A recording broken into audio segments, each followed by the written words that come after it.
Hello, my name is MP. This is the Drug Book Podcast, where I will cover each chapter of my upcoming book that will be published on Amazon in a YouTube podcast format using pictures and graphs. The point of this will just be to try to build an audience of people who don't read or buy books off of Amazon and break down each chapter and present all of the information in the book through a podcast. The book has two parts. The first part is breaking down a case for the legalization of all drugs that people seek, from heroin to cannabis. It covers drugs like fentanyl, PCP. Pretty much any drug that people actively seek out to use regularly should be legalized and sold in a regulated, quality-controlled environment, much like alcohol and tobacco are. And in the first chapter, which I will be covering in this podcast, I will break down why legalization of these drugs increases the safety of their use, which is really the most important part of legalization.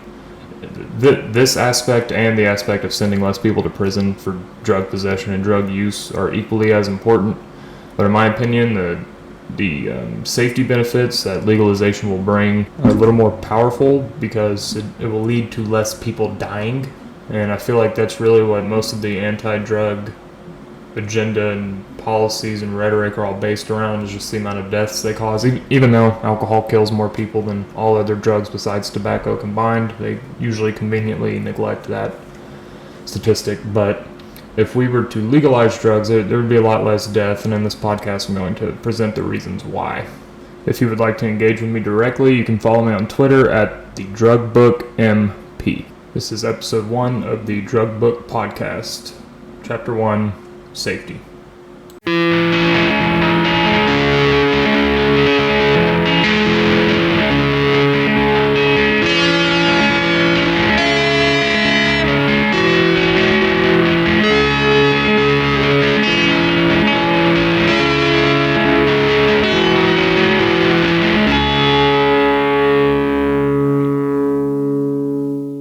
In the U.S., the people who live here are mostly free to behave however we please, as long as we're not hurting other people or preventing others from experiencing their own freedom. We're allowed to skydive, climb mountains, drive motorcycles, shoot guns, etc. We are allowed as free people to engage in these dangerous activities. However, all of these activities are made much safer by certain regulations the government has put in place. If someone wants to skydive, they have to go through many classes before they are allowed to do so alone. Excuse me. Large mountains usually require people to go through some sort of course or training before they're allowed on the mountain legally. Even small mountains in state parks that allow hiking, they have opening and closing times. Usually they're open as soon as the sun rises, and they close as soon as the sun sets. And this is just to keep the hikers as safe as possible, so they're not hiking through in the dark, which leads to more injuries and sometimes death. To drive a car legally, you must be wearing a seatbelt, pass a series of tests, follow speed limits, and the cars have to have brake lights and blinkers, etc. These are rules that the government is putting in place to make these dangerous activities as safe as possible. None of that is occurring with illegal drug use. So for alcohol, some of that is occurring. That they have to be quality controlled. There's no contaminants. They have to be analyzed to make sure there's no methanol in the final product. The labels on each alcohol container will tell you exactly how much alcohol is in each product. But with drugs other than alcohol, tobacco, caffeine, and in some states cannabis, none of this is occurring. In 2021, more than 100,000 people died from drug overdoses. I believe that the government and their laws is to blame for the vast majority of these deaths, not in some conspiratorial way, but in the way of the current laws making drug use more dangerous than it should be. A study done in 2017 showed that the average amount of psychoactive substances in the system of a person who died from a drug overdose was 6. This is a fact that is not often spoken about. This means one of two things that are equally possible and not mutually exclusive. The first possibility is that these people were not aware of what drugs they can and cannot mix safely. This is an education issue, not a drug issue. The second possibility, which I think evidence shows is more prevalent than the first, is that these people didn't even know they were taking multiple substances. I will cite a US-based lab for evidence of this. There is a website called drugsdata.org that allows people to send in samples of their illegally purchased drugs and test them using gas chromatography and mass spectrometry. This equipment can identify most substances that are in circulation today. However, new psychoactive substances, which I'll cover in another podcast, they're not as easily tested for just because they're not in the system. Like it'll pop up as just unidentified substance on the analysis. To show how common and widespread contamination is, I'm going to go to this website and type in heroin and show the first 3 samples and what was found in each product. I'll then just give a very brief overview of what each drug is in each sample. And there is going to be a certain amount of bias in these results because these are not your average addicts sending these drugs in to be analyzed. These are usually more responsible users who have much more money to spend because it costs around $100, $150 to send a sample in.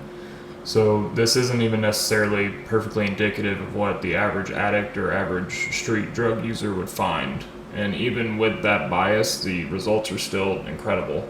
So the first sample that was sold as heroin, according to the person who sent it in, what I'm about to list, the drugs with the highest concentration in each product are listed at the top, and as I go down the list, those drugs will represent a lower concentration. So in this first product sold as heroin, it contained fentanyl, procaine, lidocaine, 4-AMPP, xylazine, and caffeine. This product did not even contain heroin, and that's what it was sold as. And fentanyl it's about 50 times as potent as heroin and has a much lower LD50, which means lethal dose for 50% of test subjects, so that's a good way to establish the average lethal dose. It has one about 1/10, if I remember correctly, of heroin. Procaine is a cocaine derivative, so as is lidocaine. 4-AMPP is a fentanyl precursor, so it's something used in the synthesis of fentanyl. Xylazine is a feline anesthetic, and everyone knows what caffeine is. In the second product, it contains heroin as the most prevalent substance, which is good. It also contains 6-acetylmorphine, 4-fluorofentanyl, 6-acetylcodeine, fentanyl, 4-AMPP, and xylazine. So even though heroin is the most prevalent substance in this product, this still does not make it safe to use as someone would, thinking that it is heroin. So 6-acetylmorphine is an active metabolite of heroin. Just those two together wouldn't even be incredibly dangerous to use, but now that we have 4-fluorofentanyl and 6-acetylcodeine and fentanyl, it immediately becomes dangerous because you run into this situation of it's like ingesting Xanax and alcohol at the same time, even though they both do the same thing to the brain and in a lot of ways are the same drug.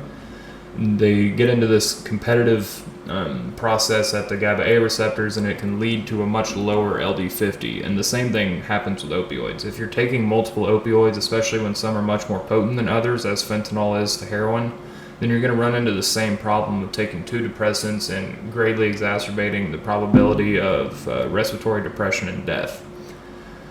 The third product has heroin, fentanyl, 4-AMPP, caffeine, lidocaine, procaine, 6-acetylmorphine, cocaine, and phenylethyl 4-AMPP. So there's a clear pattern here, and it's that no drugs that you can buy on the street are really safe to ingest because you have no idea what you're taking.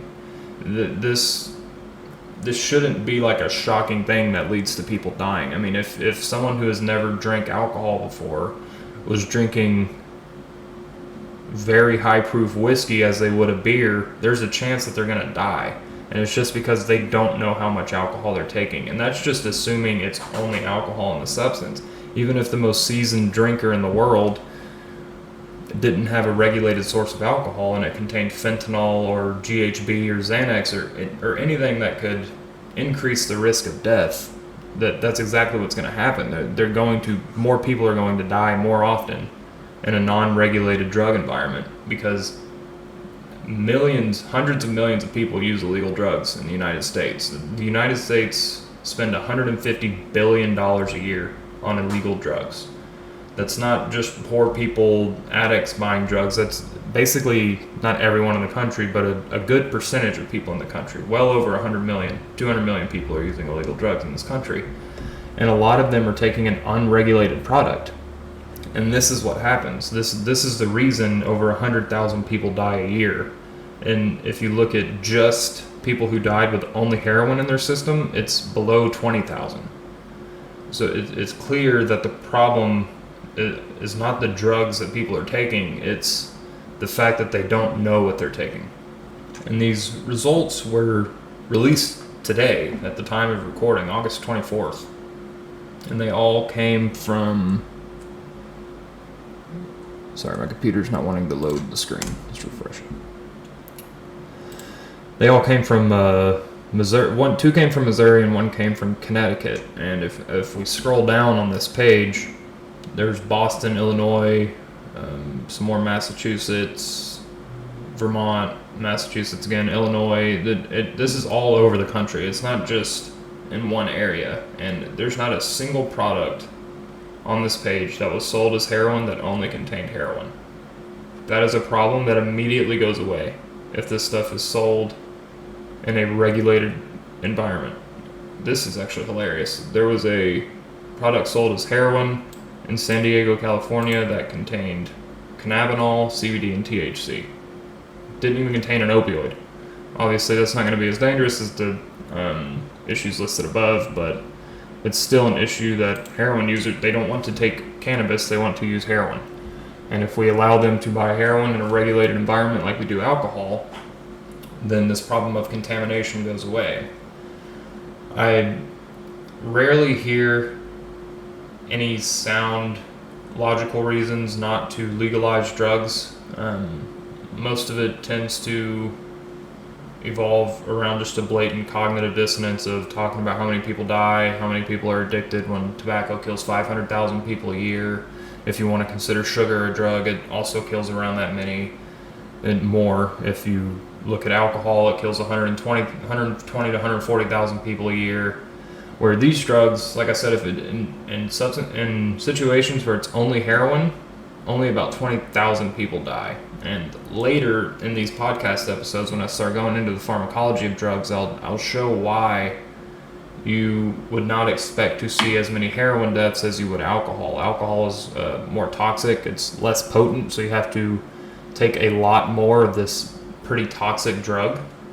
Where heroin's very potent, you take 5 to 10 milligrams, and you can achieve desired effects when the LD50 is in the hundreds of milligrams. And that's injected, and we'll explain why the route of administration will change the LD50 later on in the book, but we can get on with the safety aspect of this. So I did not mention this. During alcohol prohibition, there was a huge issue with contaminated alcohol. People were being blinded and maimed from methanol contamination, and this was due to a couple things. One was that the government a lot of people were making alcohol from cleaning substances, and so the government was making these substances but increasing the amount of methanol in them, so trying to refrain people from making them into alcohol. But of course that didn't stop anyone because people enjoy using alcohol, and they made these alcohol products with this contaminated precursor, and methanol will blind and kill people. Over 10,000 people died just from this that we know of. So this isn't an issue just localized to heroin and opioids. It happens with all drugs that are illegal. During the Reagan administration, Ronald Reagan was using American helicopters to spray Mexican cannabis plantations, and did the same thing in the state of Georgia with a pesticide called paraquat. And when ingested, paraquat will cause the permanent onset of Parkinson's syndrome. Luckily, since most people smoke cannabis, they were burning off most, if not all, of the paraquat because it did not seem to be very thermostable. So a lot of people got lucky, and we don't really see a higher rate of Parkinson's syndrome from people born in the 70s and 80s compared to years before or after. So there's not a lot of evidence that it actually did anything, but just the fact that they were able to should be concerning. The fact our government was willing to do that should also be concerning, but the reason they were able to is because cannabis was illegal. If it was legalized and sold like alcohol, they would have had no opportunity to do that.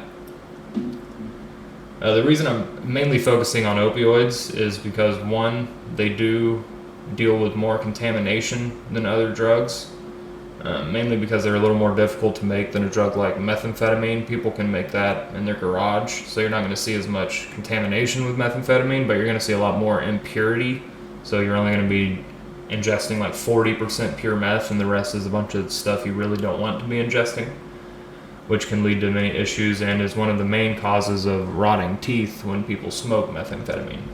And something I do want to make clear is that there's nothing wrong inherently with trying prohibition once. We tried it with alcohol. It sounds like a good idea on paper. It sounds like it could fix some issues. But alcohol prohibition, it worked in some ways. Less people did use alcohol, but the fact remained that people want to be able to make choices about their own body. They want to decide what drugs they can take. This should be a freedom awarded to everyone. And it was stretching our police force then. It was leading to a lot of organized crime, so we decided to roll back prohibition and allow people to indulge in their drug of choice. The problem is that after this experiment failed, we didn't only do it again, but we expanded the number of drugs that we were trying to prohibit into the hundreds. That is where it becomes illogical to me. It didn't work with one drug. Why would it work with hundreds of drugs? It makes no sense at all. Another perfect example of how prohibition increases the dangers of drug use is the crocodile scare that happened in Russia in 2012. This drug was named crocodile by national news syndicates, and due to the fact that a lot of people who were injecting this drug were dealing with necrosis on whichever body part they injected it, so that their skin would become scaly and black, and it would rot, and it would make them look kind of like a crocodile. So they called this slang term, they coined this slang term crocodile to name this substance. And they were reporting on it as if it was the effects of this particular drug. But of course that was not the case. What was happening, the drug itself is called desomorphine, and it's used medicinally all over the world. No one would be using this drug medicinally in hospitals if it was causing the patient's limbs to fall off and rot. So the problem was that street chemists don't know what they're doing. They were making this drug, and one of the precursors that is used to synthesize it is phosphorus. They were not doing a good job of getting all of the phosphorus out of the final product. So these people were basically reporting on the effects of injecting phosphorus, not the effects of injecting desomorphine. They never made any mention of this, so they just published a lot of scare stories. For example, CNN published an article in all caps and bolded letters that says, "Flesh-eating zombie drug kills you from the inside out." Fox News, at least they did not do this in all caps, they posted, "First cases of flesh-eating drug crocodile surface in the U.S." So this is just classic fear-mongering without presenting all of the information required to understand what is actually happening with this drug. Cases similar to this happen all of the time, whether it's, like I said earlier, people taking drugs that they don't know they're taking, which has led to limb amputations in some of the more extreme cases, such as bromo dragonfly. People thought they were taking LSD, which is a very safe drug to take in high doses, at least toxicologically, where bromo dragonfly is not, and it's a potent amphetamine psychedelic that causes very strong vasoconstriction, and that led to limbs being amputated, fingers being amputated. If these people were able to just take the drug they were intending to take, most of them would be fine today. Something important to remember, especially with gun enthusiasts, because they make a lot of these same arguments, is that drugs are inanimate objects. They have no ability to hurt or harm or do anything to anybody. People make choices to use these drugs incorrectly, if they even know what they're taking, which is very important. If they know what they're taking, for example, if someone is synthesizing methamphetamine and they know it's only meth because they made it and did an efficient job at making it, if they fall into addiction or drug abuse and abandon their children or abuse their children, steal from people, do all of this bullshit, they're making a choice to use the drug in that way. The drug has nothing to do with that at all. That's like blaming a hammer for someone using a hammer to kill someone. It makes no sense. The vast majority of people who use drugs have no drug problem at all. Even with methamphetamine. Methamphetamine is an FDA-approved medication that is still prescribed to children and adults today to treat obesity and ADHD under the name brand Desoxyn. Amphetamine, which is methamphetamine minus a couple bonds, I'll cover that in the later on when we're talking about pharmacology in more depth, that is prescribed to millions of people in our country to take multiple times a day for years at a time. So these drugs are not what's causing these issues that people like to blame drugs on. The main determining factors for things like addiction is mental health. If the person is not mentally healthy before they start using drugs, then they're obviously not going to use drugs in a healthy way. I would also argue that drug use should be protected by the promise the government made to us in the Declaration of Independence, where they said that we have inalienable rights, and those rights are life, liberty, and the pursuit of happiness. If I use drugs to pursue happiness, then the government should not be able to take my right of drug use away. And in some cases they don't, like alcohol and tobacco and caffeine, but they shouldn't be able to take it away with any drug. And so, in my opinion, if you support guns being legal, you have to support drugs being legal to remain philosophically consistent. And if you drink alcohol, you have to support other drugs being legalized, or you're a hypocrite. Because while you're enjoying your drug of choice in your house and you just drove with it from a store that you bought it from legally and you're using it at home, other people are going to prison or dying because they want to do the same thing with a drug other than alcohol. And there is no excuse for that. Like, you should not be able to go to a restaurant in public, sitting next to a police officer, and order a shot of Jameson with your food or a beer or whatever, while if someone were to take cocaine in that same environment next to a police officer, they would go to jail, if not die from contamination. So there's a really big issue in our country, not just revolving around safety, but it's revolving around this sort of elitism of my drug's okay to use, but that drug isn't. Those people deserve to go to prison. I deserve to keep my job, keep my house, keep my children, and use the drugs of my choice. That simply just isn't fair, and it's also not logical in any way. And these crimes that are committed by addicts in most places, like thievery, abuse, things like that, those activities they're already illegal, right? So there's no point in making drugs illegal on top of that. If I get drunk and beat the shit out of someone, I'm still going to get charged with assault. Just like if I was on meth and beat the shit out of someone, I would still get charged with assault. This extra line of charging people with substance possession doesn't make any sense, and it causes more harm than it should, because these people who use other drugs besides alcohol that don't commit these crimes like assault and abandoning children and thievery and things like that, they're still facing sort of the same consequences as those shitty people who are abusing the drugs whenever they're caught with the substance. So these people who are responsible, who like to use cocaine or heroin, they have a very high chance of losing their job if they ever get caught with the drug. They have a high chance of losing their children. A lot of people lose their houses after severe drug charges. And if you lose your job, you're probably going to lose your house if you live in an expensive house. So these people who use the drugs correctly, they're still facing these same consequences that these shitty people are, and that also doesn't make any sense. There's a lot of issues, not just surrounding safety, that drug prohibition presents, and I will cover those issues more in the next episode. But now we're going to get back to the safety aspect of drug prohibition. I actually just thought of one more thing I want to cover before I dive into the next point about safety. I'm currently watching this show on Netflix called Painkiller, and I need to take a fucking painkiller while watching that show because it is horrendous.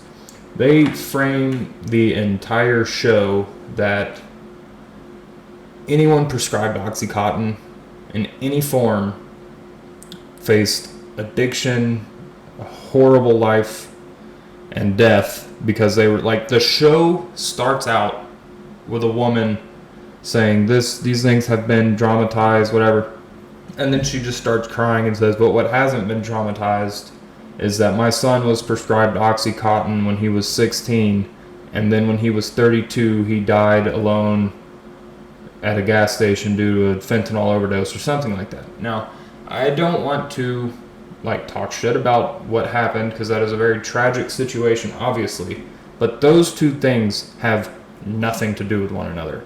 And that's how that was just a perfect opening into how ridiculous the show is going to be. No one is saying, oh, my husband let my son have some beer when he was 12 and then 20 years later he died in a drunk driving car accident. It must be because my husband gave him this beer.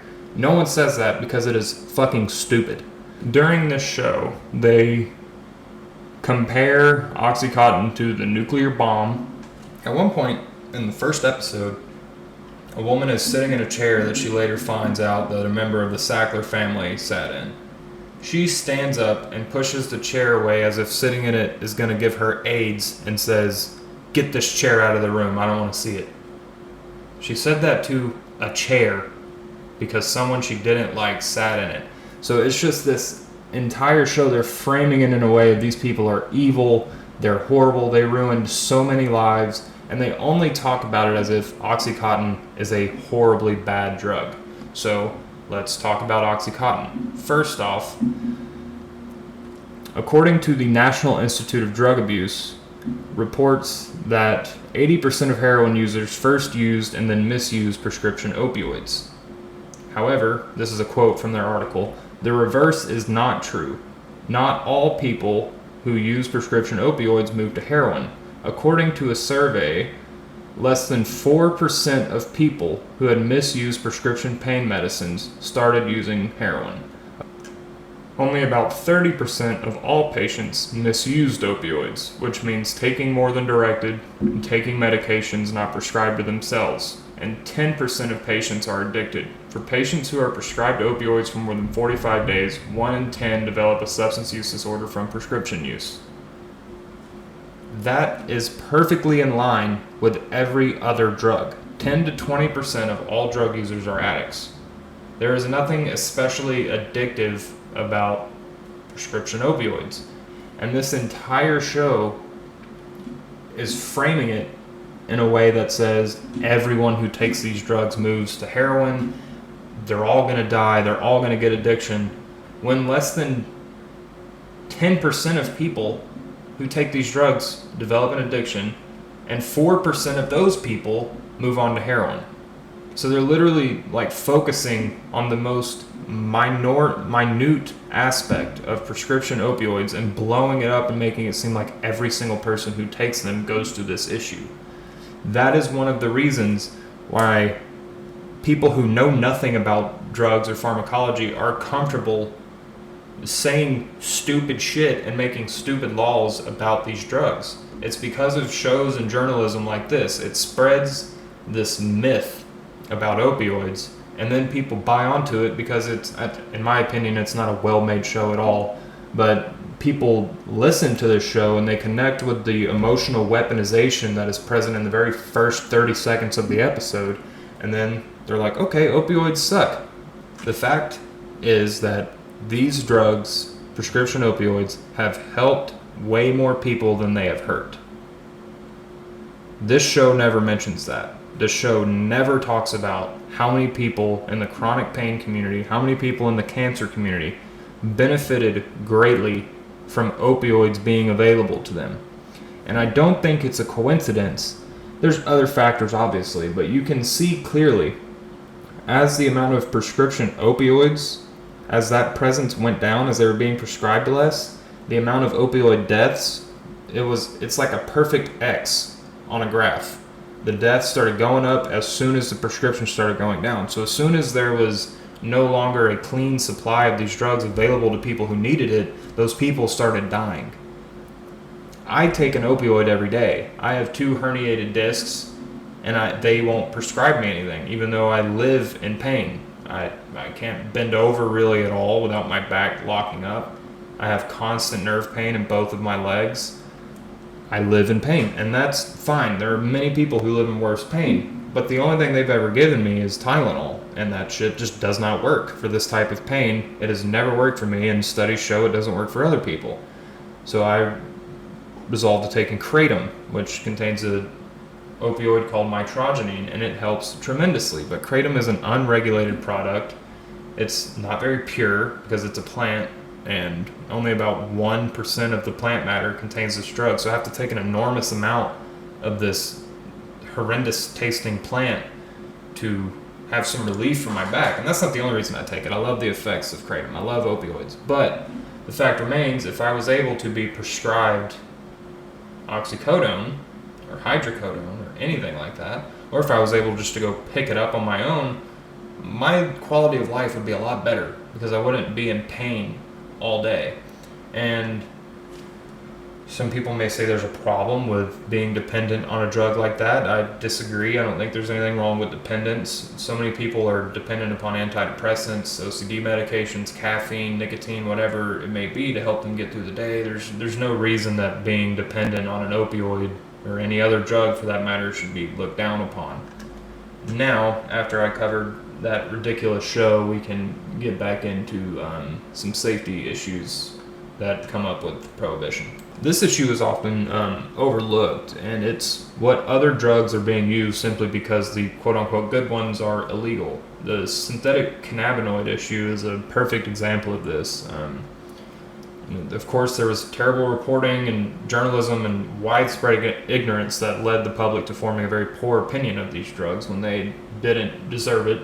So these drugs were basically attempted to be synthetic forms of THC. Some of them were very similar structurally to THC, and some of them weren't. They just agonized the CB1 receptors, and they had the same activity in the brain. The problem came from the pharmacology and the potency of these drugs. So THC partially agonizes, which means it activates the CB1 and CB2 receptor. Some of these drugs would bind to those receptors more efficiently, and they would fully agonize the receptors, which will give a more powerful high or more powerful effect on the brain.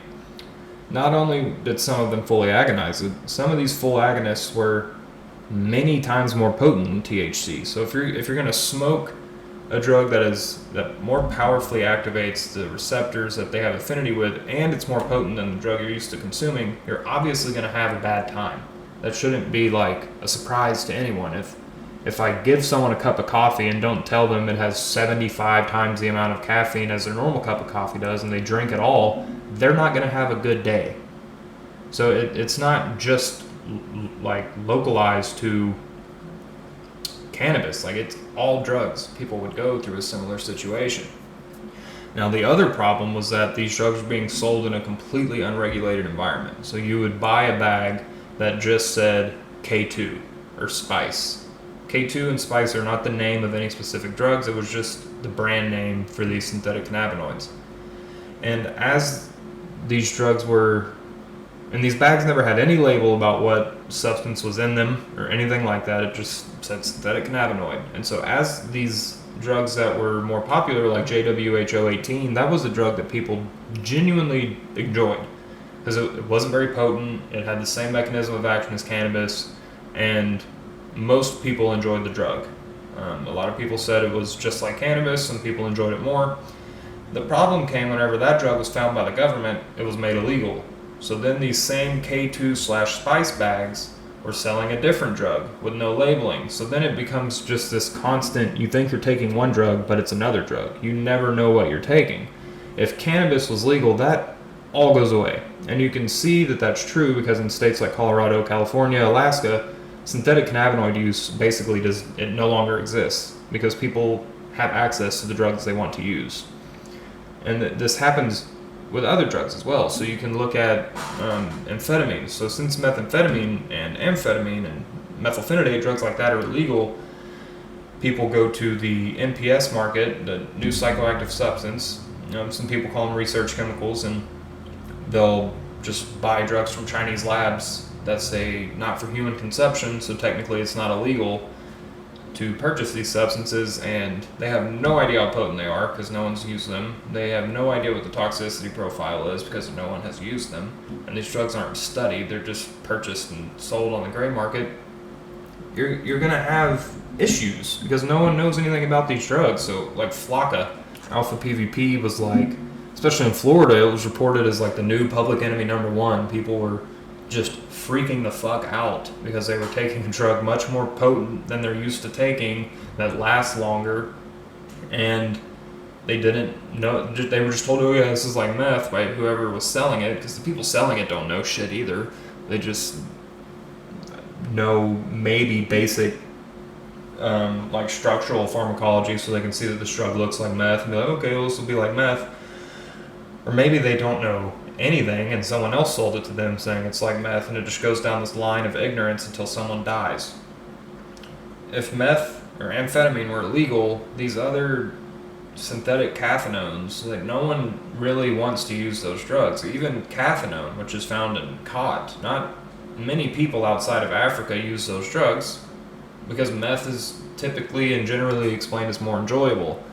So when you make certain drugs legal, people flock to whatever they can to try to mimic the effects they want to feel. The most depressing example of this is MPTP. So whenever the Controlled Substance Act was signed, heroin was made illegal, a bunch of opioids were gone, but people enjoy using opioids, so they started using these same markets, or not necessarily, it was in the 80s, so it's not like you're buying them online, but this same sort of system of these labs making these new drugs and selling them on the street to people. Now, there was a drug called MPPP that people did enjoy taking, and it's kind of just a run-of-the-mill opioid analgesic that exerts some enjoyable effects. The problem with that drug is that it's very difficult to make without a byproduct called MPTP making it into the final product. When people ingest this drug, it causes the permanent onset of Parkinson's syndrome, even if the dose is low and taken one time. So there were hundreds of people in the 1980s who still have Parkinson's today if they're alive, simply because they took this drug. That would have been avoided if they had access to morphine, heroin, or hydrocodone. So contamination isn't the only issue, it's the drugs that people will flock to once their drug is gone. And this would happen with alcohol as well. If alcohol was made illegal, people would start turning to moonshine that maybe isn't made as well. They would start turning to GHB. That's much more potent and also a liquid, so that could cause a lot of issues. So prohibition really makes drugs a lot more dangerous than they need to be. And the only way out of this nebulous, wide-ranging issue that prohibition has caused is just to end prohibition. You know, another aspect of safety is who is supplying these drugs. It's not American chemists working in a lab. It's the people supplying these drugs are probably not the best people in the world. And I'm not talking about like your local drug dealer. Most of those people they generally tend to be great people, in my opinion. But I'm talking about where their drugs come from, like further up the line. You're going to be dealing with some crooked organization like a cartel or some organized crime somewhere, because these substances are illegal. It requires criminals to supply the supply. And if we end prohibition, those people are no longer supplying our drugs. We have American chemists. These drugs are being analyzed by American labs, and they're sold in America by Americans. And I'm not saying that Americans aren't bad people. Like, of course, there's crooked, violent, greedy people in America too, but at least those crooked, violent, greedy people would be operating within a regulated climate. None of that is happening with the current organizations that are supplying these drugs. And that's another issue that needs to change. And now that's one that probably would not go away overnight. If we do legalize all drugs tomorrow, I'm sure the prices are going to be higher than what's on the street. So you're still going to have these organized crime families, if that's what they're still called, making a lot of money off of street drugs.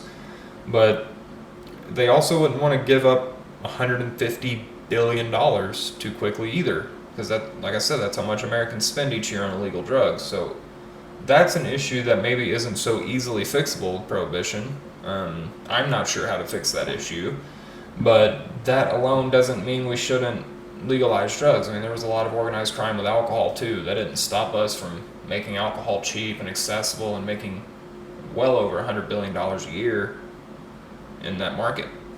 Now, to wrap up this episode, I'm going to say two more things. First, I will be the first to admit that part of the motivation behind bringing these ideas forward and trying to change how people look at drugs so we can legalize them is selfish. I enjoy drugs other than alcohol. And there is nothing more annoying than running the risk of going to prison, losing my high-paying job, losing my house, and potentially dying because I want to use an opioid every now and then, or want to try cocaine, or any other drug besides alcohol. Even cannabis in my state is illegal.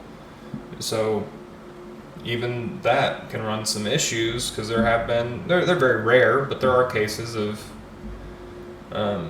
synthetic cannabinoids being on cannabis flower, or people using bad pesticides that people smoke. Those cases do exist as well.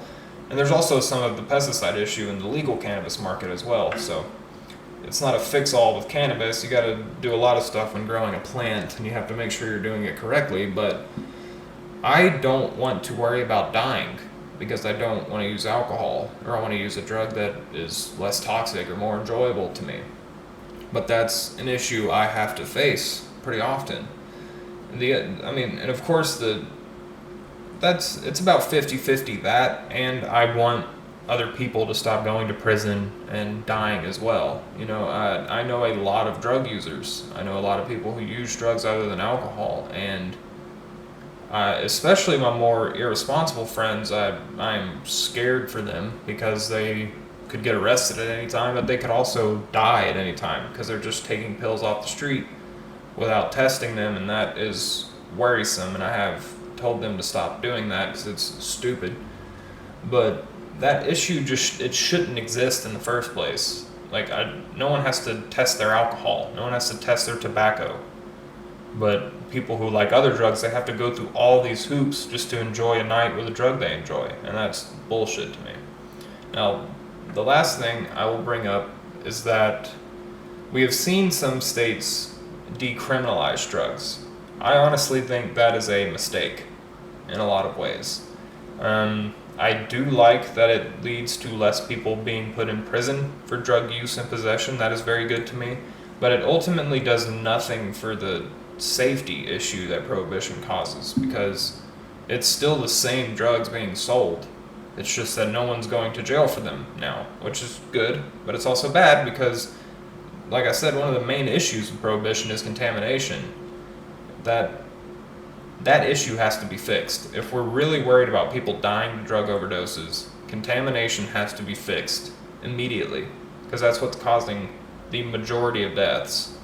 There have been studies done that show, depending on where, up to 98% of drugs seized by police have more than 4 substances in them. And I just showed great evidence of that using this US-based lab where I read off those first 3 examples. Not a single one of them was pure. They all contained multiple substances. Decriminalization does nothing to fix that. And the thing I'm worried about, and have already begun to see, is that these people are saying, see, drug reform doesn't work. People are still dying. And it's like, yeah, because you're not doing anything to fix the issue that's killing them. And some states are already trying to roll it back, and it's like, look, you fucked up the drug reform. You need to legalize it. Like, no one decriminalized alcohol. You have to legalize it for it to be sold in a quality controlled environment. But that doesn't stop. I'm not convinced a lot of these people who are talking shit about the drug reform and decriminalization issue, I'm not convinced that they are completely ignorant to the benefits that legalization provides. So I don't think they're unaware that decriminalization was the wrong move, but they are not hesitating to pretend that all drug reform will lead to this same sort of scenario. So, in this episode, I covered how prohibition leads to contamination and more death. I talked about how people will turn to other drugs that are less well known and less studied, which can lead to issues. This is basically, it was a little more wide ranging because it's more just open. I didn't really have any notes. I was reading from my book here and there. But this was basically covering the first chapter of my upcoming book. And the book is titled The Drug Book, Drug Science and a Case for Legalization. So each episode will be basically this. It'll be covering the topics of each chapter, but it'll be open-ended, and I'll go wherever my thoughts lead me talking about these topics. It won't necessarily be an audiobook. An audiobook will be available, and I will read it myself, but if you want to interact with me directly or just see constant content, follow me on Twitter at the Drug Book MP, and I will see you next time.